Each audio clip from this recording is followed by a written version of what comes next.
Ok.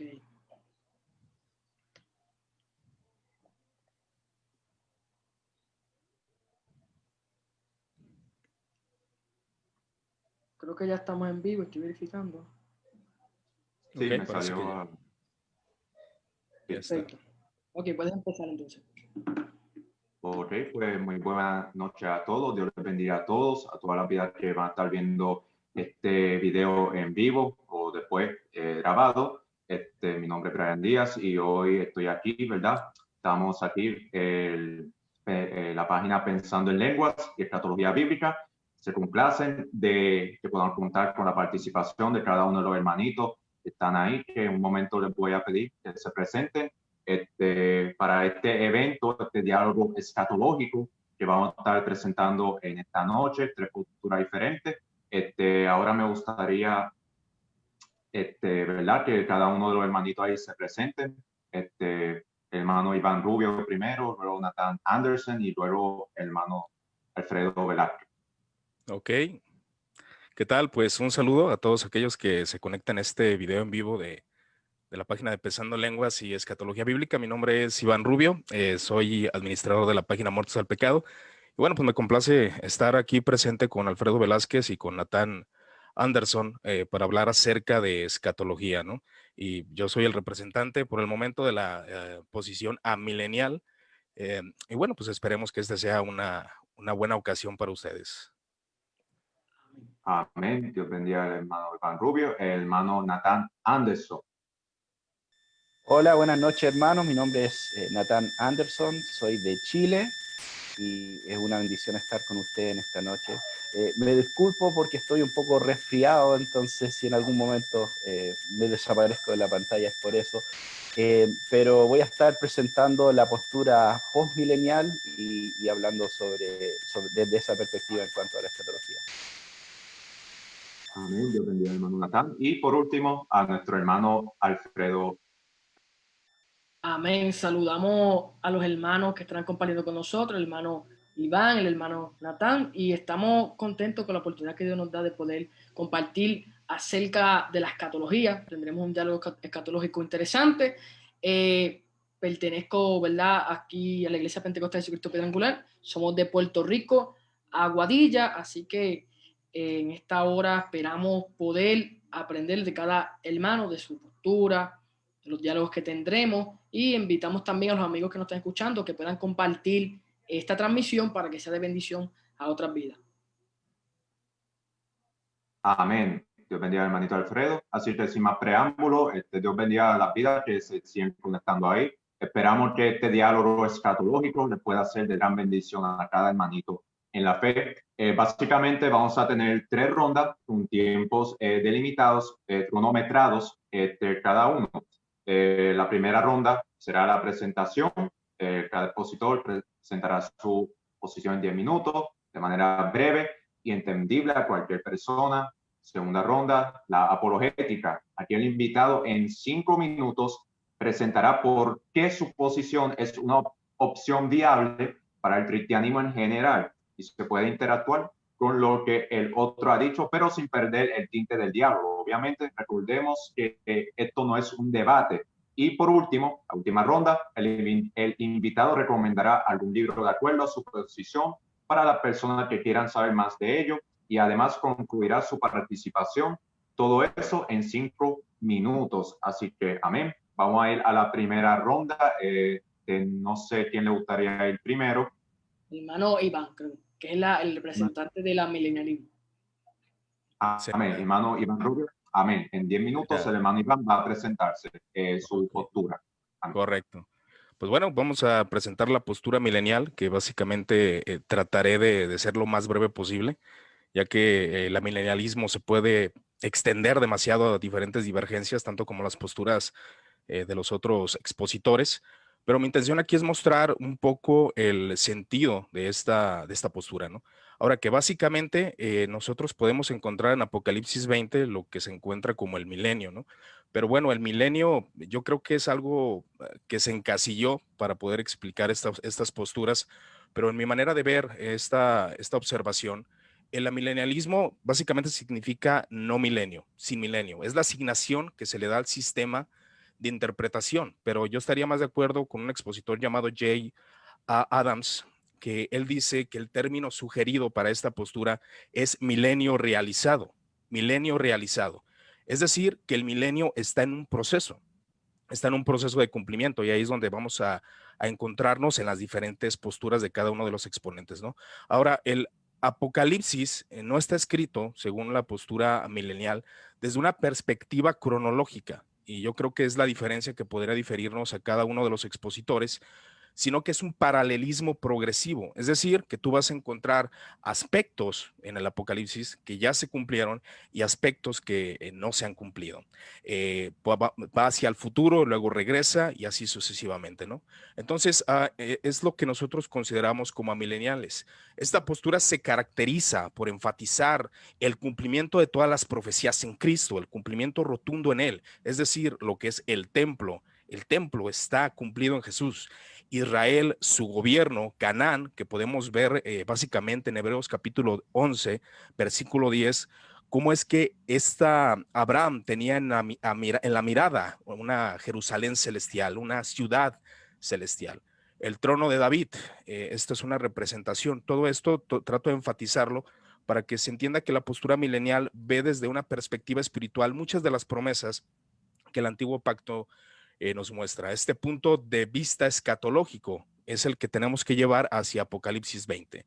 Es decir, es la hermenéutica que se utiliza para comenzar a interpretar los textos. Es decir, Apocalipsis 20 considera la postura milenial que es de una interpretación netamente simbólica, un simbolismo del glorioso evangelio del Señor Jesucristo. Este punto de vista escatológico no es preterista, es decir, no significa que nosotros los amileniales, aunque hay posturas diferentes, cabe mencionar, hay quien cree que todo lo que Apocalipsis declara ya se cumplió, pero habemos personas que creemos que parcialmente se ha cumplido lo que el apóstol Juan declara en esta revelación. Y tampoco no es algo futurista, es decir, que todo lo que dice Apocalipsis ya se cumplió o se va a cumplir en un futuro. No, creemos que hay aspectos de cumplimiento rotundamente en Apocalipsis. Así que nosotros, comenzando con esta parte acerca de que Satanás es atado, el milenio comienza, ¿no?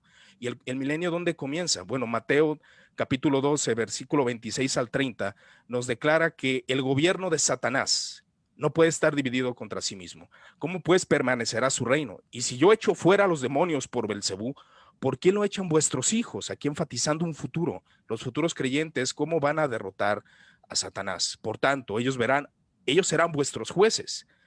Pero si yo, por el Espíritu de Dios, echo fuera a los demonios, ciertamente ha llegado a vosotros el reino de Dios.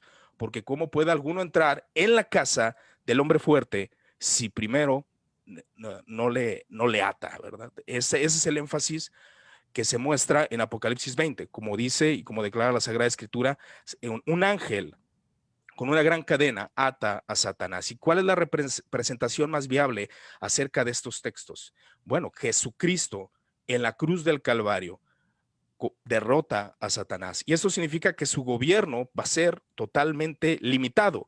Y esto que hizo Jesús en la cruz del Calvario, donde empieza el milenio, así lo consideramos. Por eso es el milenio realizado, porque ya se realizó, es decir, Cristo muere en la cruz y el gobierno de Satanás es totalmente limitado. Aquí es donde se une con una doctrina gloriosa que algunos de ustedes conocerán acerca del Cristo victorioso.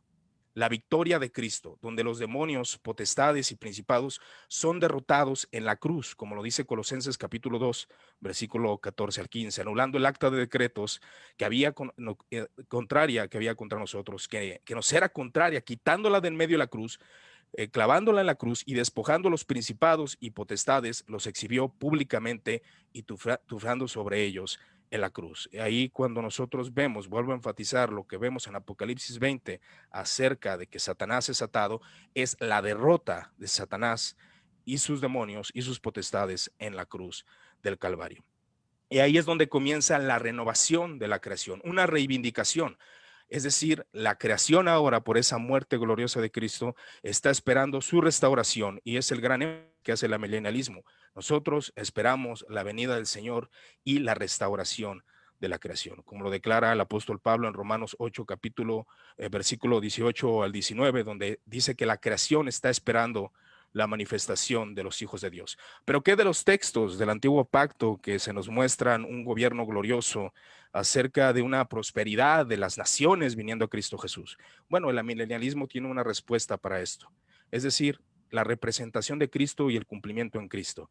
Cristo, el verdadero Israel. Cuando nosotros vemos las promesas dadas en el antiguo pacto, debemos interpretarlas guiados hacia Cristo Jesús. El Canaán, la tierra prometida, bueno, algunos declararán es la promesa que ha hecho Dios de dar esa tierra a Israel físico.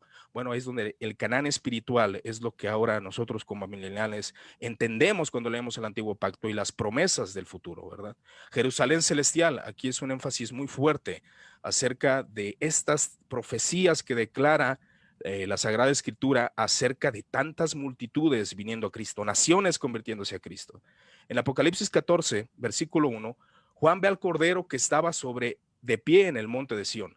Las profecías antiguas de Isaías, capítulo 1, del versículo 2 al versículo 4, y Miqueas, capítulo 4, del 1 al 3, declara que muchos pueblos vendrán y muchas naciones se convertirán, llegando a Jerusalén. Y estas no serán cumplidas, dicen algunos, en el futuro, pero en el futuro milenio, algunos declararán.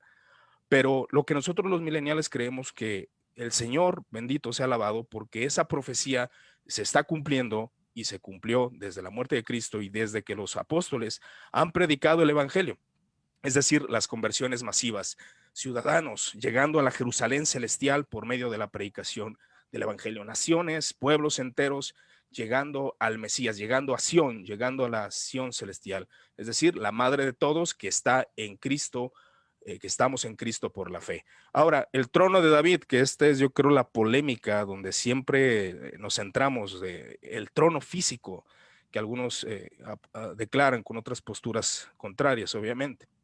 Ahora, la aplicación de la profecía que se declara, por ejemplo, por Jacobo, él dice acerca de la restauración del tabernáculo de David. Él lo declara en Hechos capítulo 15. Cuando Jesús muere en la cruz y resucita, ya está la restauración. Ya está la restauración del trono de David. Ya no hay, es lo que creemos, por eso nuestra diferencia con aquellos de la postura premilenial, es decir, que este trono es un trono celestial. En la resurrección y la exaltación de Cristo, el Hijo de David, se ha levantado y los discípulos, ahora como la nueva Israel y el cumplimiento de la segunda venida, es aquella que estamos esperando. Y también referente al templo, es la clave del cumplimiento. Y yo sé que algunos abrazan esta postura acerca de un templo físico que será reconstruido, pero nosotros creemos que alguien mayor que el templo está aquí, es decir, Cristo. Jesús habló de levantar un templo después de 3 días y Juan nos dice que Jesús se refería a él, es decir, el templo donde está la presencia de Dios, donde está, donde todas las naciones vendrán a adorar, es Cristo Jesús. Ese es uno de los puntos focales acerca de la postura amilenial, la representación de Cristo, que en Cristo se cumplen todas estas profecías. Tratando de verlo así, explicando con el minuto que queda, el Apocalipsis 20 ya se cumplió. Ahora, ¿qué es de las representaciones de aquellas almas que están reinando con Cristo? Bueno, ahí lo dice claramente, son las almas de los decapitados, de aquellos que han padecido, de aquellos que están ahora gobernando juntamente con Cristo. El énfasis del amilenialismo es entender los textos de manera espiritual y entender el simbolismo que se confirma en Cristo Jesús. Amén. Dios bendiga a nuestro hermano Iván Rubio con su postura que la presentó de una manera bien buena, el amilianismo. Amén. Así que ahora vamos a estar pasando con nuestro hermano Nathan Anderson. Él va a estar presentando y explicando su postura escatológica. Muy bien, muchas gracias hermano por la oportunidad de compartir con usted en esta noche. Voy a estar presentando la postura post-milenial y voy a empezar con una breve definición que viene del libro de Kenneth Gentry que se llama Él tendrá el dominio. Y después voy a intentar explicar 4 elementos del postmilenialismo y resumirlo. Bueno, según Ken Gentry, el postmilenialismo sostiene que el Señor Jesucristo establece su reino en la tierra a través de su predicación y obra redentora en el primer siglo, y que equipa a su iglesia con el evangelio, la fortalece por el Espíritu y la encarga con gran comisión de discipular a todas las naciones. El postmilenialismo espera que eventualmente la gran mayoría de los hombres vivos se salven. El creciente éxito evangélico producirá gradualmente un tiempo en la historia antes del regreso de Cristo, en el que prevalecerán la fe, la justicia, la paz, la prosperidad en los asuntos de los hombres y de las naciones. Después de una extensa era de tales condiciones, el Señor regresará visible, corporal y gloriosamente para terminar la historia con la resurrección general y el juicio final, después del cual sigue el orden eterno. Entonces, bueno, hay hartas cosas que podríamos hablar en cuanto a... Yo quiero limitarme a unos puntos. En primer lugar, y compartiendo mucho de lo que explicó el hermano, enfatizamos el hecho de que Jesús ya empezó a reinar. Hace 2000 años Jesús empezó a reinar. Y cuando le dio la gran comisión a sus discípulos en Mateo 28, ¿cierto? Empezó diciendo: toda autoridad me ha sido dada en la tierra y en el cielo. Y de ahí ascendió a la diestra del Padre. Y desde ese tiempo en adelante, Cristo está reinando. Está reinando, y fíjense que el texto dice toda autoridad en el cielo, pero también toda autoridad en la tierra. Entonces Cristo está reinando sobre la tierra desde su trono celestial. Y por esa misma razón no estamos esperando, como dijo el hermano, un futuro trono de David, porque Cristo es el heredero de David. Cristo ya tiene la autoridad como hijo de David. Y Cristo ya tiene un trono, y ese trono está en el cielo. Entonces el trono de David no tiene que ver con una silla física que tiene que aparecer en Jerusalén. De hecho, el trono de David ya está descompuesto por ahí en alguna parte, me imagino. No, tiene que ver con la posición de autoridad de Jesús como hijo de David. Y bueno, Hechos capítulo 2, Pedro en su primer discurso ahí deja bien claro que Jesús ya está reinando y que la evidencia de eso es la resurrección de los muertos y el hecho de que está sentado en su trono celestial. O Pablo también en Efesios capítulo 1, versículos 20 al 22, dice: ese poder obró en Cristo cuando lo resucitó de entre los muertos y lo sentó a su diestra en lugares celestiales, muy por encima de todo principado, autoridad, poder, dominio y de todo nombre que se nombra, no solo en este siglo, sino también en el venidero.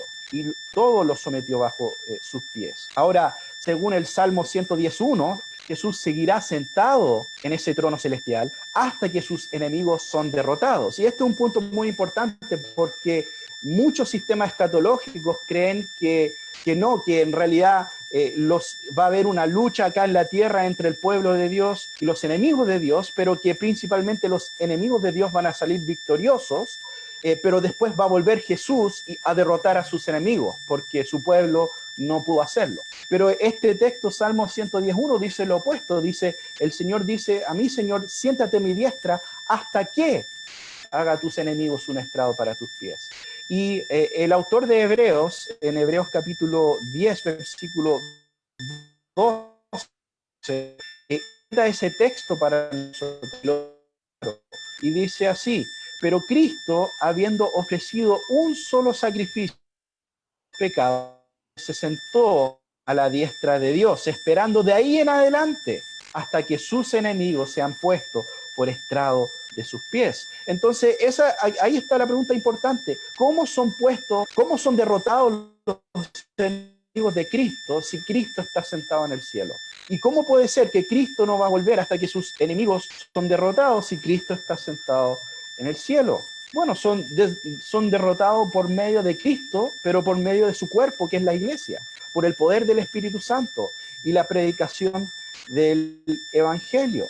Y eso nos lleva al segundo punto y tiene que ver con el resultado de esa gran batalla en la historia.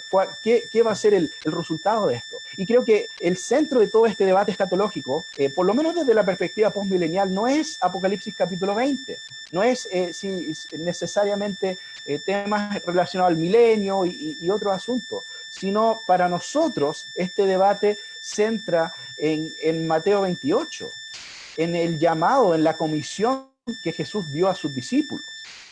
Como ya mencioné, Jesús empieza declarando que tiene toda autoridad en el cielo y en la tierra, y después dice, por tanto, o sea, el fundamento por el cual manda a sus discípulos es el hecho que ya tiene toda autoridad. ¿Y qué les dice? Les dice, vayan y hagan discípulos de todas las naciones. Ahora, es muy importante entender esto. No está simplemente diciendo, quiero que vayan a todo el mundo y le prediquen a algunas personas de diferentes partes del mundo. O quiero unos pocos de cada nación. Él no está hablando de unos pocos individuos, se está hablando de naciones enteras cristianizadas, naciones enteras discipuladas. Entonces, Cristo está haciendo ese llamado no a discipular unos pocos individuos, aunque obviamente esto empieza con individuos, pero el resultado final son naciones cristianizadas, naciones discipuladas. Y es por eso que incluso Pablo, por ejemplo, en Romanos 1:5, habla de que la meta de su apostolado, de su ministerio, es persuadir a todas las naciones que obedezcan la fe. Fíjense que no solo algunos individuos, sino que naciones, llamando naciones a obedecer a Cristo. Y entonces Cristo no compró solamente a unos pocos individuos con sus sacrificios, sino que compró a las naciones. Salmo 2:8, pídeme y te daré las naciones como herencia tuya y como posesión tuya los confines de la tierra. Entonces, eso es el elemento central que creemos como posmileniales. Creemos que la predicación del Evangelio por el poder del Espíritu Santo va a llevar eventualmente a la transformación total de este mundo y que este mundo algún día va a ser discipulado y que las naciones se van a entregar a Cristo. Entonces, la tercera elemento que quiero mencionar tiene que ver con las promesas sobre el reinado del Mesías en el Antiguo Testamento. Aquí es donde tenemos una pequeña diferencia con los hermanos amileniales, donde ellos ven el cumplimiento de muchas de estas cosas como algo que se va a cumplir en el estado eterno. Nosotros creemos que el lenguaje que se ocupa acá, sí tenemos que entender los símbolos del Antiguo Testamento a la luz del Nuevo Testamento, pero por ejemplo, Salmo 22:27, cuando dice, todos los términos de la tierra se acordarán y se volverán al Señor, y todas las familias de las naciones adorarán delante de ti, eso está hablando de una realidad histórica, algo que ocurre en el tiempo antes de la segunda venida de Cristo, no en el estado eterno, porque en el estado eterno ya no hay generaciones. Y eso también, si tuviéramos más tiempo, podríamos ver Salmo 72, Isaías capítulo 2, no alzará espada nación contra nación, ni se adiestrarán más para la guerra. Y finalmente, en el último minuto que me queda, el cuarto punto es que esto es algo que ocurre lentamente. Cristo dijo que su reino crece como semilla de mostaza y que va lentamente creciendo hasta ser un gran árbol. Entonces, no esperamos que esto va a ocurrir de la noche a la mañana, sino a través de cientos y quizás miles de años de la predicación del Evangelio y de hombres y mujeres fieles obedeciendo el llamado de Cristo a discipular las naciones. Entonces, creemos que los mejores días para la iglesia están aún en su futuro. Muchas gracias. Amén. Dios bendiga al hermano Nathan Anderson. Explicó su postura de una manera clara, bien bueno. Queríamos informar, hermanito Nathan, que se escuchaba con un ruido agudo en el fondo. Se escuchó lo que dijo, pero también se escuchaba con un ruidito agudo en el fondo. No sé si lo pueda arreglar. Amén. Pero ya cuando tenga su próximo turno para hablar, pues se escuche un poquito más clarito. Pero amén. Bien hecho. Y estaremos pasando ahora a nuestro hermano Alfredo Velázquez con su postura escatológica, el premilenialismo. Amén. Amén. Que Dios bendiga nuevamente a los hermanos que están conectados. Queremos compartir esta postura escatológica llamada el premilenialismo. ¿Qué es lo que cree el premilenialismo? Cree que Jesús volverá para instaurar un reino físico que durará 1000 años. En términos simples, si hablamos de una postura premilenial, creemos que Cristo va a reinar de forma física en un periodo determinado en el cual nos dejamos llevar por Apocalipsis 20, que tiene una duración de 1000 años. Eso es básicamente, de manera simple, lo que es el premilenialismo.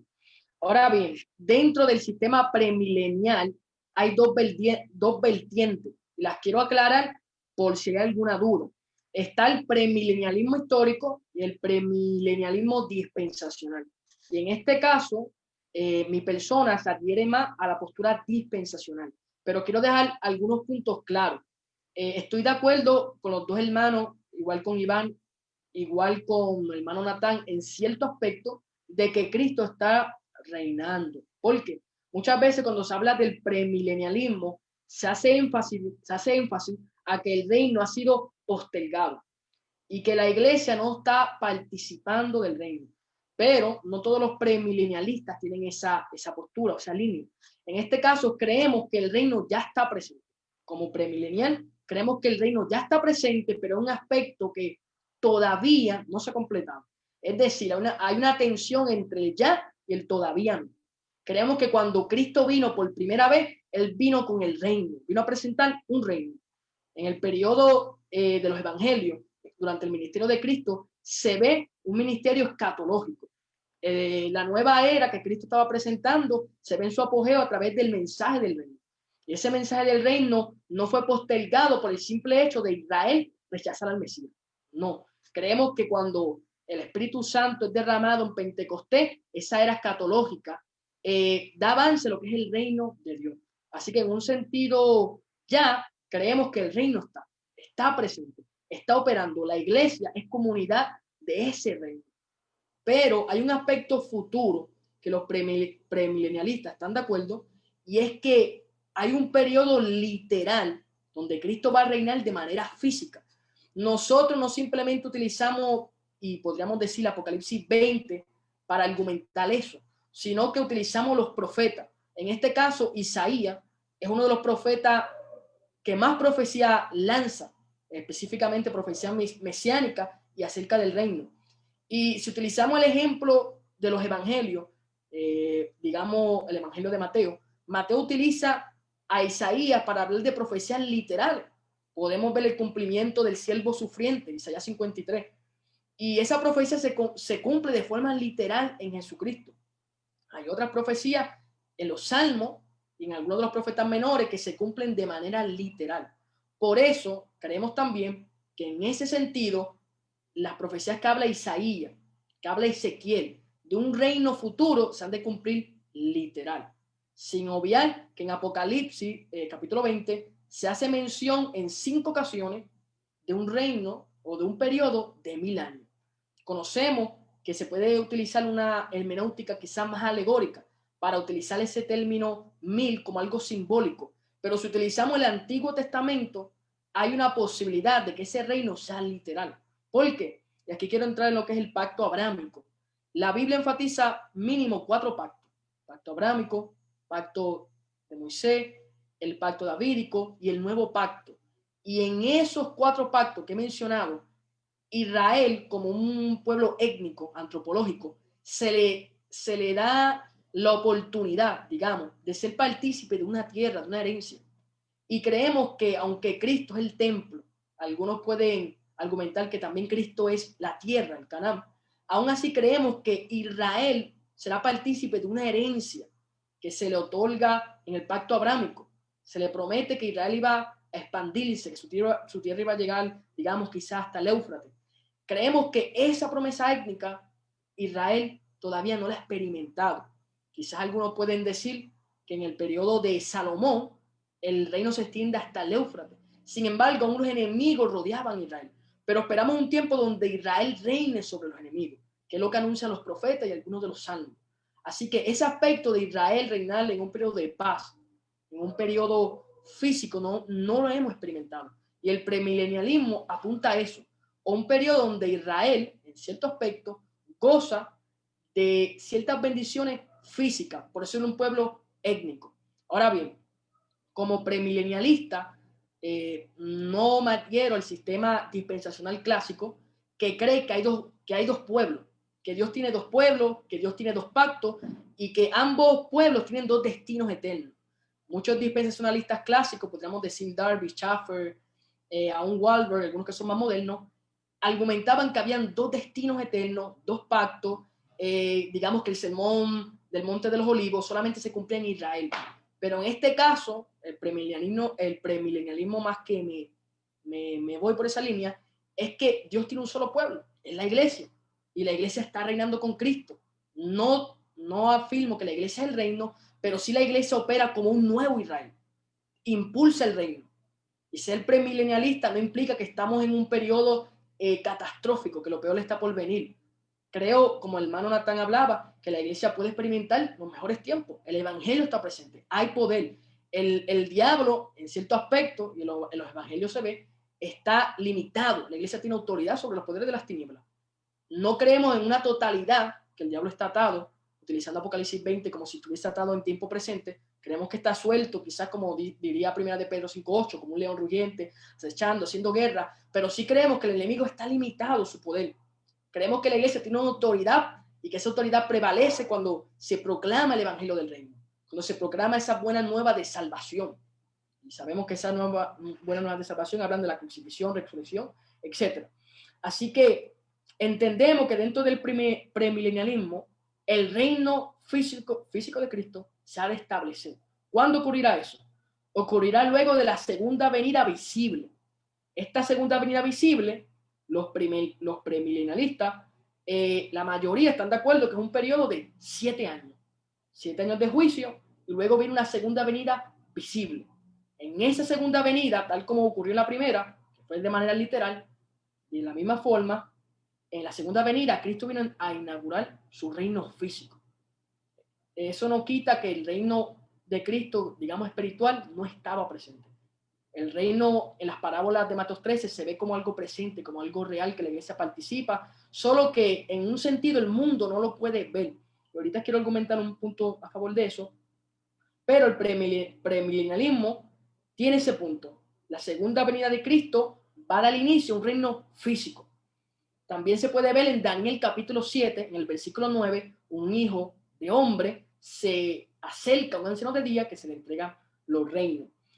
Otro punto del premilenialismo es que hay un reino intermedio de 1000 años. ¿Qué implica esto? Que el reinado de 1000 años de Cristo es parte del reinado eterno de Jesús y del Padre. ¿Por qué? Porque luego de Cristo como rey, no va a haber otra persona que se anteponga a su gobierno. Quizá podríamos decir que hay una interrupción. Sabemos que hay un lago de fuego, hay una segunda resurrección, hay un destino eterno para los malvados. Sin embargo, el reinado de Cristo, aunque hay una interrupción luego de los 1000 años, es eterno, porque Jesús reinará por siempre con su pueblo, la iglesia, el pueblo de Dios, los santos, los redimidos, y ahí podemos incluir a los salvos de todas las edades. Creemos que es el pueblo de Dios, que conforma a todos los santos, todos los redimidos. La iglesia, todos los santos, participarán del milenio y del estado eterno. Y tercer punto, ya queremos concluir esta parte del premilenialismo, tiene un cumplimiento literal de un sinnúmero de profecías bíblicas. El premilenialismo da paso a un cumplimiento literal de muchas profecías bíblicas, específicamente del Antiguo Testamento. También el premilenialismo es el comienzo de una nueva tierra, es decir, presenta ese nuevo enfoque creacionista, donde la tierra va a ser restaurada y renovada. Eso se puede ver en el premilenialismo. Y por último, el premilenialismo presenta el gobierno de Dios por medio de Jesucristo, donde los reinos y las naciones van a sujetar al Mesías, pero de manera física, no solamente espiritual. El reino puede estar presente hoy, los poderes de las tinieblas se pueden sujetar, pero falta que el reino físico, gentil, se sujeta al gobierno de Cristo, y eso ocurrirá durante el periodo milenario. El hermano Brian. Amén. Amén, gloria a Dios. Así que amén. Gracias a cada uno de los hermanitos por presentar su postura, introducirla, su postura teológica, escatológica. Hicieron un buen trabajo, ¿verdad? Les felicitamos por eso. Ahora vamos a ir a la segunda ronda, que es de apologética. También queremos de manera mencionar si hay alguna persona viéndonos en el live que tenga alguna pregunta, que quiera dejar a alguno de los hermanos, pues la pueden dejar y me estarán llegando a mí para que al final se estarán haciendo para que nuestro hermanito responda. Así que la segunda ronda, entramos ahora a apologética. Como dije al principio, aquel invitado en 5 minutos presentará por qué su posición es una opción viable para el cristianismo en general y también, como dicho al principio, se puede interactuar con lo que el otro ha dicho, pero sin perder el tinte de diálogo, ¿verdad? Recordando que esto no es un debate. Así que vamos a ir nuevamente, como en el orden al principio, primero nuestro hermano Iván Rubio, luego Nathan Anderson y al final Alfredo Velázquez estarán presentando su apologética. Amén. El hermano Iván Rubio. Ok. ¿Listo? Ok. Bueno, realmente la postura postmilenial, por ahí ya habíamos hecho un post de, me agrada mucho ese espíritu optimista, ¿no? Es bueno, y también podría decir algunos aspectos del premilenialismo que me agradan. Pero bueno, algo de que me convenció a mí personalmente, aparte de que lo veo conforme a mi sesgo de interpretación de la escritura, ahí yo puedo observar algo muy interesante dentro de esto, ¿no? Que viene siendo el ya, pero todavía no. Y ese ya, pero todavía no, que comentaba Alfredo, precisamente es algo que me convence porque creo que la iglesia puede entrar en un tiempo de prosperidad donde haya naciones, y claro que lo hubo. La historia de la iglesia nos muestra cómo multitudes se han convertido a Cristo, cómo naciones han estado bajo el estandarte cristiano, y eso es un indicio muy interesante. Y la milenialismo no está en contra y no es tan pesimista como tal vez algunas veces se nos acusa de que no haya una prosperidad. Claro que puede haberla, pero algo que creo, y es algo que yo siempre he enfatizado para aquellos que conocen un poco del material que hago en la página, es tratar de ser lo más real posible, ¿no? Es bueno, y creo que la prosperidad que Dios puede dar a su iglesia por medio de la predicación del evangelio, por medio de que atrapemos la cultura, haya cultura cristiana, haya filosofía cristiana, esperemos la venida del Señor. Ahora, puede haber el momento realmente donde se manifieste una gran tribulación. Puede haber momentos de prosperidad, pero también puede haber momentos de aflicción y de dolor y de persecución. Pero algo de lo que me convence de la postura milenial a un servidor es el credo de los apóstoles y aún el credo niceno-constantinopolitano, que lo declara de la siguiente manera. Y aquí creo que algunos podrían decir, bueno, mi postura está ahí, pero vamos a declarar un poco el credo en este momento. Fue crucificado, refiriéndose a Jesús, y muerto y sepultado. Descendió a los infiernos. Al tercer día resucitó de los muertos, subió a los cielos y está sentado a la derecha de Dios Padre, que entendemos que es el trono de David, todopoderoso. De allí vendrá a juzgar a vivos y muertos. Y es donde consideramos que el milenio ya está presente y solamente falta que el Mesías venga. Ahora, hay ciertos eventos que nosotros creemos que van a ocurrir, pero veamos qué dice la Sagrada Escritura para hacer una pequeña síntesis apologética. En 1 Corintios capítulo 15, versículo 21 al 25, declara, solamente enfatizo, luego el fin, cuando entregue, dice Pablo, luego el fin, después de la venida de Cristo, luego el fin, cuando entregue el reino Dios y Padre, y cuando haya suprimido todo dominio, toda autoridad y toda potencia en su segunda venida. Mateo capítulo 24, versículo 13 al 14 dice, mas el que persevera hasta el fin, este será salvo. Y aunque algunos declaran, esto ya ocurrió en el año 70, que está hablando de Mateo 24, pero declara, y será predicado el evangelio del reino en todo el mundo para testimonio a todas las naciones, y entonces vendrá el fin, donde no consideramos que haya un gobierno literal, que estamos viendo que precisamente la venida del Señor Jesucristo es lo que estamos esperando. Segundo de Pedro, el apóstol Pedro, en el capítulo 3, versículo 10 al 13, declara, esperando y apresurados para la venida de Dios, en el cual los cielos encendiéndose serán deshechos y los elementos siendo quemados se fundirán. Pero nosotros esperamos, según promesas, cielos nuevos y tierra nueva, en las cuales mora la justicia, declarando esa necesidad de que el Mesías venga, ese anhelo precisamente. Y como comentaba, el amilenialismo no niega los triunfos de la iglesia, porque son evidentes, podemos verlos en muchas etapas del cristianismo, donde naciones enteras han sido convertidas a Cristo Jesús. Y esto puede pasar, la prosperidad no se niega, pero también se mantiene abierto a la aflicción y a la persecución posible que pueda venir. Como dice Anthony Juequema, además, como cristianos debemos hacer todo lo posible por continuar produciendo una cultura cristiana genuina, literatura cristiana, arte cristiano, filosofía cristiana, un punto de vida cristiana a la ciencia y cosas por el estilo. Pero también podemos considerar que en el escatón no vamos a alcanzar todo esto hasta que el Señor venga realmente y con su gobierno tome poder de todo lo que le pertenece, ¿no? Ahora podemos declarar algunas confesiones reformadas, aunque precisamente ahí está la controversia si los reformadores fueron posmileniales o mileniales, pero algo que se enfatizaba era el triunfo de Cristo y solamente esperar su segunda venida por consecuencia de una iglesia triunfante. Entonces, considerando algunos aspectos de la doctrina bíblica que declara que solamente estamos esperando la venida del Señor Jesucristo con anhelo, que la iglesia, claro que sí, tome poder, tome autoridad, penetre la cultura, gobierne, y aun si las manifestaciones o los signos de manifestaciones, ya sea el anticristo o ya sea alguna persecución nueva que puede venir, estaremos preparados para ello. Creo que ya pasaron los 5, ¿no? Amén. No, justo a tiempo, no se preocupe, siervo. Amén. Ahora vamos a estar pasando al hermano Nathan Anderson para presentar la apologética para su postura. Muy bien, gracias, hermano. No sé si ahora se escucha mejor, posiblemente. Sí, se escucha mejor, sí, siervo. Sí, ok. Bueno, mira, brevemente, tenemos solo 5 minutos, entonces, en primer lugar, ¿por qué deberían adoptar mi postura o realmente cualquiera de estas posturas?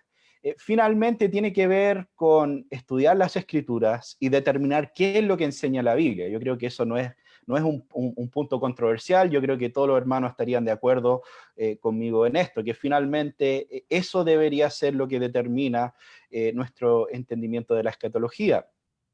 Pero en segundo lugar, yo creo que una razón por el cual es importante la postura postmilenial y es porque finalmente es la única postura escatológica que no tiene una visión pesimista finalmente de la historia antes de la venida de Cristo. ¿Y a qué me refiero con esto? Porque a veces se confunde un poco el tema en cuanto al lenguaje. Estamos hablando de optimismo y pesimismo histórico. O sea, ¿cuál es la dirección en la que fluye la historia humana? Porque obviamente los premileniales son optimistas en el sentido de que creen que cuando Cristo vuelva, después de este periodo de 7 años de gran tribulación, cuando Cristo vuelva todo va a ser mejor durante el milenio y en el estado eterno. Y lo mismo desde la perspectiva amilenial. Pero en el caso de esas dos perspectivas, no hay una expectativa en que la historia esté fluyendo hacia el declive del reino de tinieblas y el engrandecimiento del reino de Dios en la historia. En otras palabras, como postmileniales, nosotros creemos que finalmente serán más los salvos que los perdidos. Cuando nosotros saquemos cuenta, ¿cierto?, después de toda la historia de redención y de todas las generaciones que han pasado y entremos al estado eterno, serán más los que están en el cielo o los que están con el Señor de los que están apartados eternamente del Señor.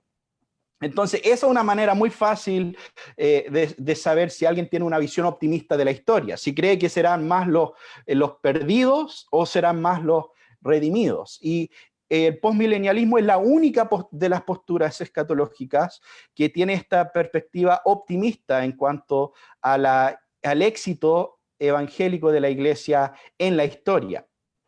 Entonces, obviamente los otros hermanos creen que sí, quizás pueden haber momentos en naciones donde hay una mayor concentración de creyentes, pero no esperan que eso vaya en incremento y que la historia fluya en esa dirección. Entonces, yo creo que ese es un distintivo muy importante del postmilenialismo, esta idea de que sí van a haber apostasías, van a haber juicios, van a haber momentos que parecen retrocesos, pero a lo largo de la historia, en el plano amplio, la iglesia va a ir incrementando y creciendo, y hasta llegar a un punto donde por la tierra será cristianizada, y la gran mayoría de las personas y muchas generaciones vivirán un tiempo de gran bendición antes de la segunda venida de Cristo. Entonces, ese es un poco el punto distintivo del postmilenialismo.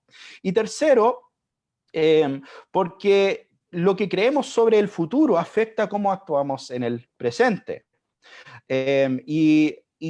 Si nosotros creemos finalmente que la iglesia está destinada a ser derrotada en la historia, ¿cierto? Si nosotros creemos que todo lo malo que está pasando en el mundo, como creen algunos hermanos, es señal del fin, es señal de que viene el rapto y que Cristo viene pronto, eso va a afectar cómo proyectamos, planificamos los próximos 10 años de nuestra vida. Eso va a afectar cómo nosotros creamos instituciones y cómo nosotros trabajamos para el futuro. Porque si creemos que no hay futuro, obviamente no vamos a planificar para el largo plazo. Entonces, en ese sentido, creo que el postmilenialismo tiene algo importante que debemos considerar. Finalmente, es cuál es nuestra visión del futuro. ¿Estamos construyendo para los próximos 6 meses, esperando que el mundo se acabe, o estamos construyendo para los próximos 200 años? Amén. Sí, pues Dios bendiga al hermano Natán con su defensa de su postura, y vamos a finalizar esta segunda ronda con nuestro hermano Alfredo para después empezar unas preguntas que ya están entrando. Y después entramos al último round. El hermanito Alfredo. Amén. Quisiera compartir algunos puntos de por qué creo que el premilenialismo es la mejor, digamos, postura. En este caso, creo que el premilenialismo logra hacer un balance. Algunos premilenialistas, específicamente los que son dispensacionales clásicos, digamos, tienden a perder esa perspectiva de que la iglesia tiene todavía una autoridad para afectar lo que es la sociedad. Creemos que la iglesia es esa luz del mundo, esa voz de Dios sobre la tierra. Pero a veces esa perspectiva se pierde. Pero cuando vemos en el premilenialismo que Cristo está reinando ya, pero que hace falta un reino universal de Cristo que afecte los gobiernos, la sociedad a totalidad, el premilenialismo es una opción buena para escoger. Porque actualmente, aunque vemos que el evangelio a través de los años de la iglesia ha avanzado, podríamos decir que ha llegado casi a cada rincón, aún así la sociedad sigue experimentando decadencia. Vemos que en un sentido la apostasía, el nivel moral aumenta. Pero cuando Cristo reine, digamos de forma literal, entendemos que las naciones, los gobiernos han de sujetar a Él, como se anunció en los salmos y en los profetas. En este caso, creo que va a haber un reinado intermedio donde las naciones se van a sujetar a Él y van a adorar a Cristo como el Mesías. En este caso, todos los santos redimidos serán parte de esa esposa del Cordero. Creemos que hay una esperanza. Es decir, ocurre la segunda venida y todos los santos reinan con Él. Es una esperanza que nos entrega el premilenialismo. Ahora bien, esa esperanza no es simplemente futura, porque desde que Cristo se encarnó, comenzamos a experimentar el escatón, los últimos tiempos, una nueva era. Y en esa tensión de que ya estamos en los últimos tiempos, podemos anhelar que el reino se haga real y de forma visible. Cristo le enseñó a sus discípulos a orar para que el reino viniera. Y creemos que en un sentido hace falta que haya un reino literal para que experimentemos una plenitud en cuanto al gobierno, una paz, digamos, duradera. Porque aunque luego de los 1000 años Satanás va a ser suelto, porque hay que entender que la muerte todavía va a estar presente durante el milenio. Todavía podríamos decir que va a haber pecado, pero va a haber un gobierno mucho mejor que el de ahora. Y esa opción la ofrece el premilenialismo. No estoy diciendo que el milenialismo, el postmilenialismo no ofrezcan esperanza, sino que si seguimos quizá el orden cronológico de Apocalipsis, se ve que al final del día va a haber una victoria, donde Cristo va a reinar, donde los gobiernos se van a sujetar a él. Y sobre todo el premilenialismo apunta que ese reino, como lo enseña Isaías capítulo 65-17, va a ser eterno. Ese es el enfoque del premilenialismo. Vamos a reinar con Cristo. Lo que se perdió, digamos, en el Edén, ese huerto, se va a establecer nuevamente con la Nueva Jerusalén. Esa Nueva Jerusalén aquí en la tierra, esos cielos nuevos, nueva tierra, pero un enfoque restaurado y renovado. Lo mismo que creían muchos de los padres de la iglesia. Podríamos mencionar quizás uno de los más que aportó, Ireneo, que veía esa expansión del huerto de la tierra renovada con Cristo juntamente reinando. Y creemos que muchos padres de la iglesia se acercaron a ver un periodo literal, podríamos decir de 1000 años, donde Cristo reinó aquí en la tierra. Muchos padres de la iglesia eran premilenialistas. Y sabemos que durante mucho tiempo esa postura ha sido utilizada, ha sido enseñada. Sabemos que, digamos, quizás por un milenio, la opción principal fue el milenialismo. Agustín de Hipona, la Iglesia Católica obtuvo y mantuvo esa postura, pero durante los últimos tiempos el premilenialismo ha sido una opción viable, ha logrado traer un balance y sobre todo ha ayudado a expandir el evangelio, porque anunciar de que estamos en los últimos tiempos, de que Cristo viene, ayuda a que las personas se comprometen con el evangelio. Así que para mí el premilenialismo ayuda a que haya un compromiso con el evangelio para poder proclamar el reino, presentar el reino, ser partícipe de esa comunidad del reino, sin olvidar que aunque el rey nos dé autoridad, somos sus hijos, todavía falta un aspecto material. Falta que ese reino se haga visible. Hermano Brian. Amén. Dios bendiga, hermanito Alfredo. Muy bien. Nuevamente, esta sesión breve de apologética. Vamos a comenzar con las preguntas. Esta primera pregunta, dame ver por aquí. Esta pregunta va dirigida para Iván, para el hermano Iván. Fue hecha por el hermano Pablo Astete. Y es así: ¿cómo armonizan las posturas del diálogo con la escatología judía?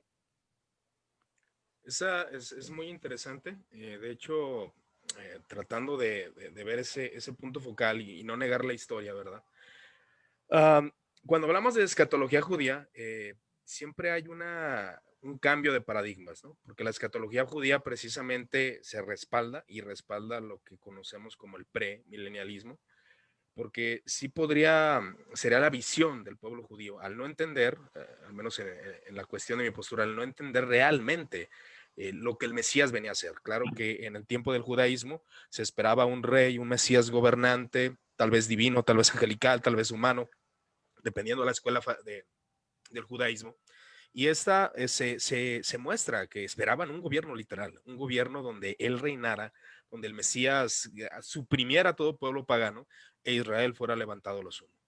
Conforme a las experiencias, como comentaba Alfredo, y la iglesia, entendiendo cómo aún había cierta prosperidad, donde el gobierno, el Estado estaban apoyando a la iglesia, la postura milenial empieza a tomar ese auge, ¿no? Y esa postura milenial trata de quitar, y aún la confesión helvética lo dice, igual la puedo citar en este momento, que además condenamos los sueños judíos, que habrá una edad de oro sobre la tierra antes del día del juicio, y que los piadosos, habiendo subyugado todos sus enemigos impíos, poseerán todos los reinos de la tierra. Porque la verdad evangélica en Mateo 24 y 25 y Lucas 18 y las enseñanzas apostólicas de Segunda de Tesalonicenses capítulo 2 y Segunda de Timoteo capítulo 3 y 4 presenta: tenemos vida eterna por la consumación, que será cuando Cristo venga. Estamos resucitados con Cristo, pero seremos semejantes a Él cuando se manifieste. Acá voy con esta a la pregunta de Pablo Astete, referente a que cómo armonizar con el judaísmo. Realmente no se podría, porque la interpretación precisamente del judaísmo es, como voy a usar las palabras, pero igual son las palabras de la confesión helvética, es una visión carnal, humana, acerca del gobierno literal de Cristo, ¿verdad? Pero bueno, es el comentario de la confesión, no la agarren contra mí. Pero ese sería el punto referente a que no hay compatibilidad en ese sentido con algunos aspectos o alguna interpretación lo que es el judaísmo, que obviamente el judaísmo era una creencia monista, que obviamente nosotros creemos en la restauración de la creación, en que la creación es buena, la creación es correcta, el cuerpo humano, todo va a ser glorificado, ¿no? Todo va a ser restaurado, pero eso va a ser cuando el Señor venga, no en un gobierno literal como los judíos predominaban. Ok. Esta siguiente pregunta es para el hermano Natán, hecha por Brian Vargas, y dice: algunas personas dicen que al haber varias escuelas escatológicas no deben ser tomadas como doctrina tan importante. Mi pregunta es: ¿influye nuestra posición escatológica de manera significativa en la doctrina e interpretación de la palabra? Es una buena pregunta. O sea, ¿cómo debemos ver el tema de la escatología? Si lo debemos ver como una doctrina primaria, ¿cierto? Y obviamente yo creo que todos estaríamos de acuerdo que no. Obviamente esto sería ya una doctrina segunda o incluso tercera. Pero eso aún así no implica que las ideas no tienen consecuencias, ¿cierto? Y que lo que uno cree sobre el futuro va a, de todas formas, afectar cómo uno vive en el presente. Entonces, entiendo que cuando estamos considerando el tema de la escatología, entran muchos temas bien complejos, ¿cierto? No sé, Apocalipsis 11, Apocalipsis 20, no sé, las 70 semanas de Daniel. Hay un montón de pasajes que podemos considerar y que no son necesariamente fácil de entender de primera. Pero para mí, por lo menos como ya mencioné, el tema de la escatología postmilenial no tiene tanto que ver con esos pasajes específicamente, porque incluso desde nuestra perspectiva, no sé si el milenio es presente o futuro, hay postmileniales que son de las dos perspectivas finalmente. Entonces, en ese sentido, no es tanto, no estamos todo el rato debatiendo si Satanás está atado o si no está atado, porque finalmente hay diferentes posturas incluso dentro del posmilenialismo, aunque la mayoría hoy en día se acercaría más a una postura amilenial en ese sentido. Pero sí, creo que tenemos que tener un balance, obviamente, cuando hablamos de estos temas, intentar hablar con gracia, porque uno podría leer 20 libros y solo haber leído una sola postura. Y eso es lo interesante de la escatología, que realmente hay un montón de literatura y mucho que estudiar. Entonces es algo que uno tiene que acercarse con humildad y dispuesto a aprender también en el camino. Ok, muy bien. Y una última pregunta por ahora. Estaba dirigida para nuestro hermano Alfredo. Si no hay dos pueblos, el dispensacionalismo, ¿cómo concilia el rapto secreto? Ok. Dentro del premilenialismo, que es lo que estamos hablando, pues como había explicado al principio, podemos encontrar dos vertientes: premilenialismo histórico y el premilenialismo dispensacional. Dentro del histórico no hay ese problema de dos pueblos, porque el dispensacionalismo, el premilenialismo histórico ve un solo pueblo, ve la iglesia como nuevo Israel, etc. Sí ve un reino literal, pero no hay ese problema de hacer dos distinciones. Ya dentro del sistema dispensacional se hace énfasis de dos pueblos. Específicamente cuando este sistema se convierte en un sistema oficial, sistematizado por Darby Scofield, pues el énfasis era traer dos pueblos o presentar dos pueblos. Y al principio entiendo que, aunque la base, la intención fue buena, pero los argumentos no fueron, digamos, bíblicamente no eran sólidos, porque se fue al extremo, como mencioné al principio, dos nuevos pactos, el sermón del monte solo para Israel, etc. Hubo un poco una distorsión, digamos. Y en este sentido, el dispensacionalismo ha estado en revisión. Y digamos, el dispensacionalismo del año 50, del siglo XX, a mediados del 50, 60, comenzó una cierta revisión por Charlie Wright. Y en este caso se intentó de separar la iglesia de Israel como dos pueblos, pero utilizando un poco de una hermenéutica más, un poquito más unida, unificada.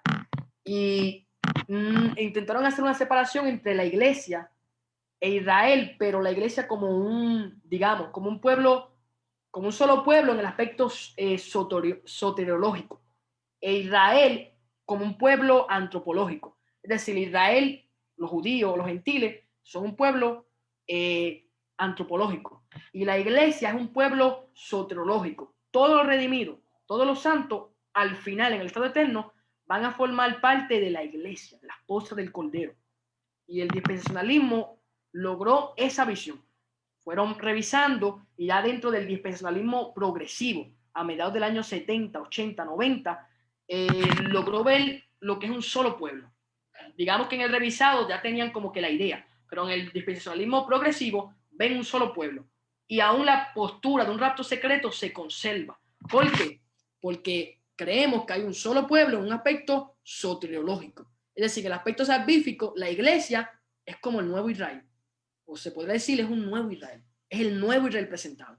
Los salvados no vienen a ser parte de Israel. Sea un judío que se salve, no es parte de Israel, es parte de la iglesia. Ya no hay división entre judíos y gentiles.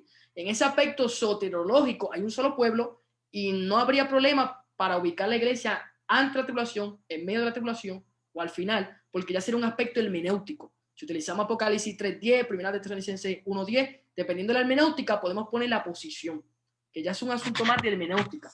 Pero, digamos que si mantenemos la línea clásica del dispensacionalismo y vemos dos pueblos, pues siempre vamos a optar por un rapto secreto antes de la tribulación. Si optamos esa línea de dos pueblos. Pero si optamos por avanzar un poco y abrazamos el dispensacionalismo progresivo, aún así es posible reconciliar un rapto previo a la tribulación por el simple hecho que la iglesia es un pueblo soteriológico, es un pueblo salvado.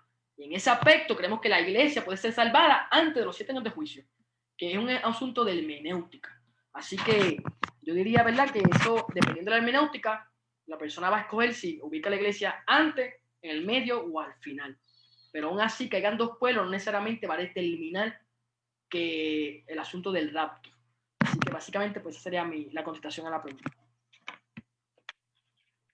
Amén. Muy bien.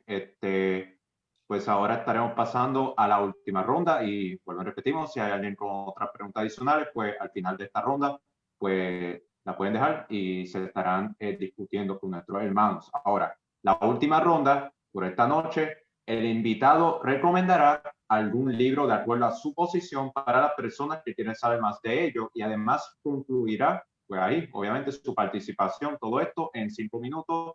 Así que primeramente nuestro hermano Iván, luego Natán y al final Alfredo. Ok, bueno, yo estoy rotundamente de acuerdo con lo que comentaba el hermano Natán.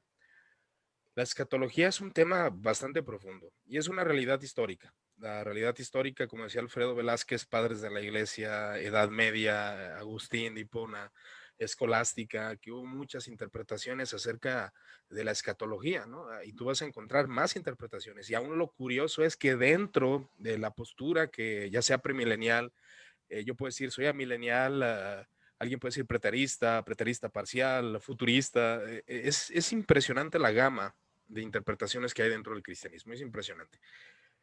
Aún dentro de los amileniales, referente al pueblo judío, que si va a haber realmente una conversión masiva o significa que la predicación del evangelio está atrayendo a esos judíos y no significa realmente que vaya a haber una conversión masiva de judíos, también es un debate dentro del amilenialismo. Por eso es de suma importancia, tomando este argumento y esa invitación que nos hizo el hermano Natán, de indagar sobre todas las posturas escatológicas. Uno de los libros, igual aquí lo tengo en Logos, no sé si se alcanza a ver, si es Logos, no crean que es PDF, es acerca de los 3 puntos de vista del milenio y más allá. Y es muy interesante este libro, ya que toca las posturas que usted está escuchando en este momento, que es el amilenialismo, el postmilenialismo y el premilenialismo. Aquí se tocan esas 3 posturas. Es de Darrell L. Bock, disculpen mi inglés, Craig Agg, Blazing Canet L. y Gentry Jr. Robert B., entre otros. Igual ahí si ustedes lo quieren, pues igual pueden escribir ahí en la página. Y también otro libro que si ustedes quieren conocer la postura milenial y ver todas esas divergencias dentro de la postura milenial, está este libro bastante interesante, La Biblia y el futuro, de Anthony A. Joaquema. Es un libro bastante interesante, es uno de los mejores, al menos que yo considero, y también el de Sam Storms acerca del amilenialismo.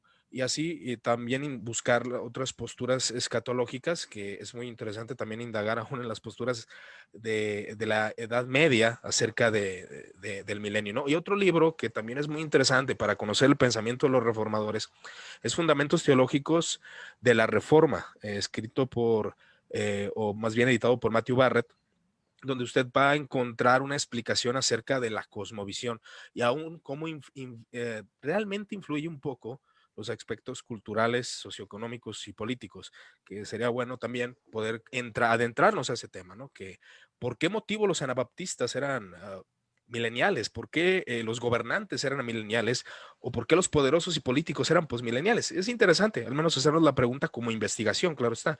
Ahora, aquí el punto es enfatizar lo que realmente la Sagrada Escritura nos puede mostrar sobre esto, ¿no? Entonces, estas serían mis recomendaciones respecto a algunos libros y a algunos análisis históricos que es necesario que cada uno de nosotros hagamos para, así que por la gracia de Dios, poder encontrar esa postura. Ahora que a mí realmente me parece muy interesante las dos posturas, como comentaba en un post que creo que Alfredo comentó, hablando del posmilenialismo, me agrada esa idea de realmente trabajar, de ir a más allá, de gobernar nuestras naciones, de crecer económicamente, políticamente y entre otros detalles. Es muy bueno, la verdad.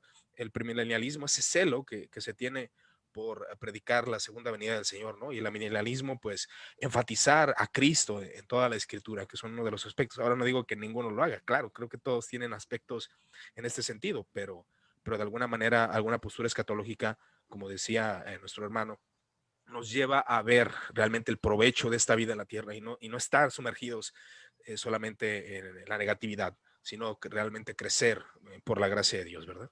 Esas serían mis recomendaciones, mis hermanos. Igual cedo el minuto que quede tal vez.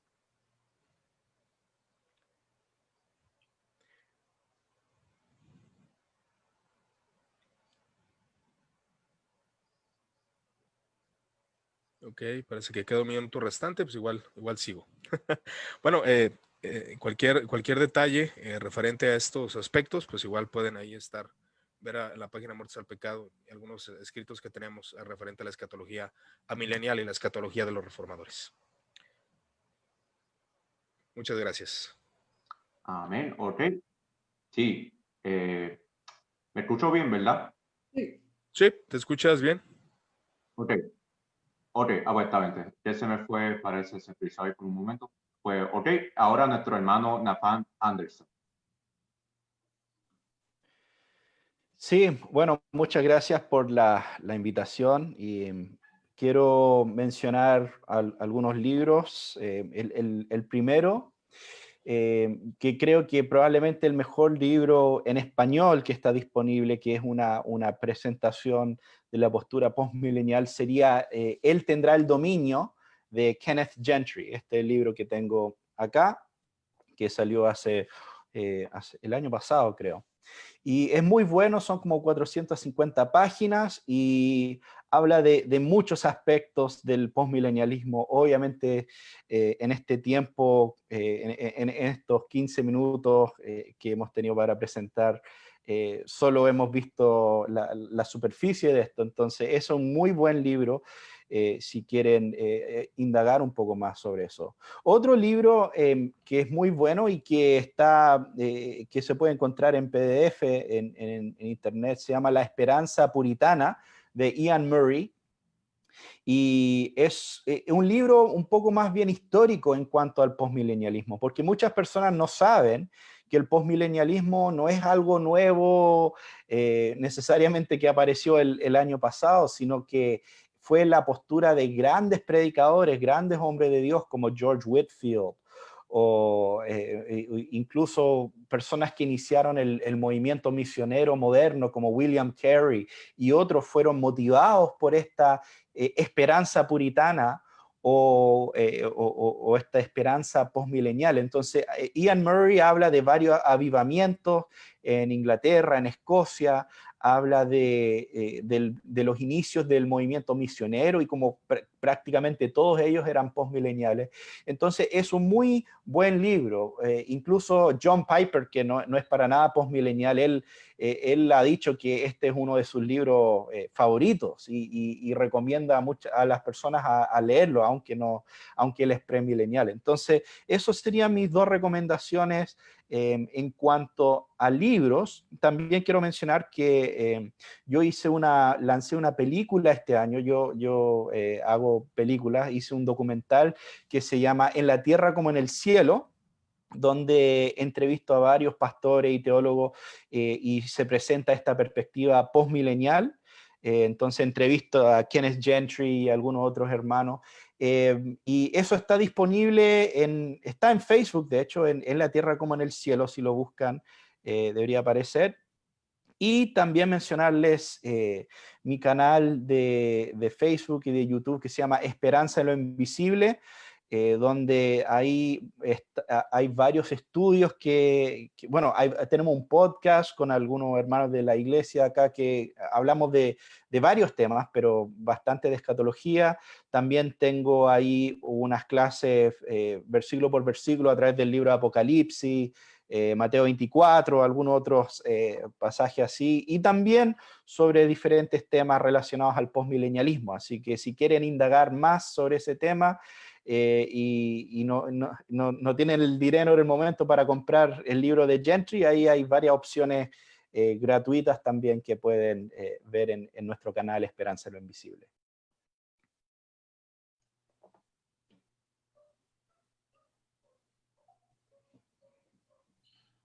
Amén. Ok, y ahora finalizamos con nuestro hermanito Alfredo. Amén. ¿Verdad? Me gozo sumamente por escuchar a cada hermano trayendo su postura. Verdaderamente pues, me ha edificado grandemente y estoy muy de acuerdo con muchas de las cosas que han hablado. Y quisiera recomendar primeramente algunos autores que han servido para esta búsqueda de poder reforzar más lo que es el premilenialismo, porque como bien hablamos, a veces simplemente abrazamos una postura, un sistema sin conocer la gama o los amplios temas que hay. Y en este caso, pues, algunos de los premilenialistas que he visto, que he podido leer, que me han influenciado, hace poquito estaba leyendo algo de Dan Wallace, que es un experto en el griego y él es premilenialista. Creo que, si no me equivoco, creo que también es pretribulacionista. Y Dan Wallace, aunque es un buen exégeta en el griego, una eminencia, mantiene esa postura premilenial. Pero pueden observar, los que no han leído, que él habla muy bien del sistema amilenialista y lo ve y ve que tiene mucha posibilidad de acertarse en muchas de las cosas que enseña. Krenkinen es un premilenialista histórico que también me gusta mucho. Sus libros, aunque no son tan escatológicos, pero tiene un buen comentario de Apocalipsis que abarca el tema del premilenialismo, específicamente el comentario de Apocalipsis 20.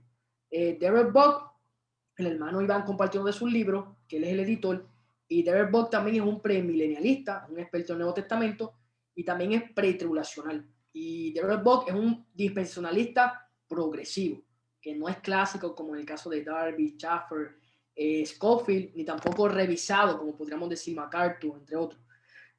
También está Wayne Grudem, Walter Kaiser y Paul Enns, que tiene un buen libro que lo voy a mostrar en este momento.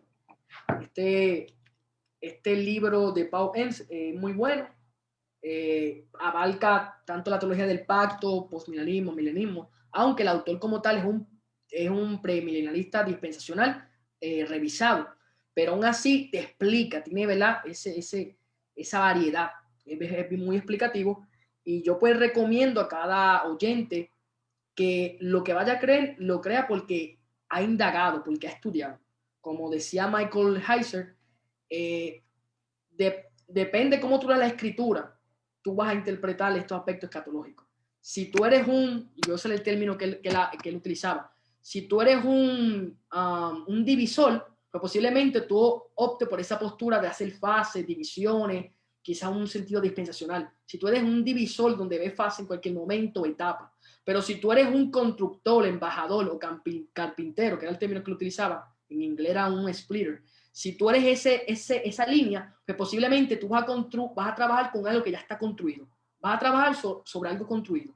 Es decir, los que son amilenialistas o postmilenial, pues trabajan en Cristo, el nuevo pacto, ahí se fundamenta. Que basado en la forma en que tú interpretes, tú vas a basar tu escatología. Y entendiendo bien que, como se habló, esto es un tema ya podríamos llevarlo segundo o a tercero de categoría, que no es un asunto divisor en cuanto a nuestra fe como cristianos. Así que lo importante es que ambos tenemos una sola esperanza, que Cristo va a venir por nosotros, que va a reinar, que reinaremos juntamente con Él por una eternidad. Eso está intocable. Reinaremos juntamente con Cristo. Esa esperanza, esa teología de la esperanza está presente en cada punto que hemos presentado. Así que en estos libros o en estos autores usted se va a percatar de eso. Ese aspecto de reinar con Cristo, de estar con Él, siempre estará presente. Así que ese es mi consejo, que busquen estos autores, indaguen entre otros buenos, como se mencionó, Sandstorm, entre otros, que también aportan mucho al tema de la escatología. Bien, ok. Buenas noches a todos los que, bueno, no me han visto. Gracias al hermano Brian por reemplazarme. Tuve un percance de última hora, pero estuve en todo el diálogo, realmente muy enriquecedor. Y empiezo pues a finalizar agradeciendo al amigo para mí de la Casa Marginal, a Iván. Gracias, hermano, como siempre, por abrir estos espacios de diálogo y por no ser tan cerrado y poder dialogar. Gracias, hermano. Lo pueden seguir en su página Muertos al Pecado. Allí está todo lo que él hace. A Alfredo, hermano, por poner la cara por todos y hacer esto tan chévere. Gracias. Él está aquí en Escatología Bíblica y también en Teología Bíblica con su equipo de trabajo. Muchas gracias. No sé si se dice Natán o Nathan. A Nathan le digo yo. Es que no quiero pecar. Entonces, gracias, hermano. De verdad, síganlo. Yo lo encontré en Escatología Reformada. Me lo recomendó un viejo amigo, César Zurek.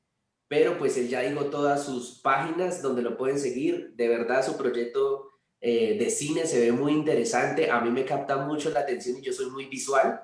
Se ve muy bonito, muy estético y claro que lo voy a seguir. Voy a buscar esto de la página Pensando en Lenguas, de Escatología Bíblica, de Teología Bíblica, todos los que nos hemos unido hoy de Escatología Reformada, Muertos al Pecado, todas las páginas que estamos hoy acá, agradecemos profundamente estos espacios, que espero que puedan compartirlos para que, como a veces compartimos los memes que hacen caricaturas de los demás, compartir estas transmisiones traen bendición, unidad, y de verdad que hoy nuestros expositores estuvieron a la altura, mucho que aprenderles, mucho que seguirlos, y pues ya saben, si quieren aprender, ellos están en las redes y con ellos se puede dialogar, con ellos se puede hablar.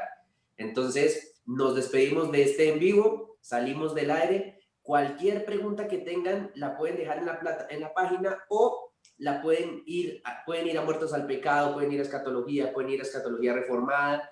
Gracias, hermano Brian, una vez más, hermano, te agradezco enormemente. Y con esto damos finalizado el diálogo. Esperamos que puedan venir más y poder contar con cada uno de ustedes. Gracias a la audiencia también. Muchas gracias. Entonces podemos cortar la transmisión en Facebook. Les bendiga. Dios. Yo tengo una duda. Estoy buscando el video del hermano Nathan y me sale Evan Kraft. Ajá. ¿Qué pasó, hermano? Me sale Evan Kraft. No, Es que de día es Evan. Pero es que en YouTube está en inglés el título, On Earth as It Is in Heaven. Ah, ok. Entonces, pero eso tiene subtítulo en español que se pueden encender. Pero ok. en Facebook hice una página que se llama En la Tierra como en el Cielo y subí el video con subtítulo ya puesto. Correcto. Entonces está ahí también. Ahora sí, para buscarlo. Me sale el video de Evan Kraft, dije, caray. Sí. Pues muchas gracias por permitirme participar con ustedes. Un placer conocer a Nathan, ya lo había visto por ahí. A Alfredo también, ya tenía ahí algún contacto y y a mi estimado Brian, que anda ahí detrás. Lo acabo de conocer. No, pues muchas gracias por estar aquí con ustedes. Excelente.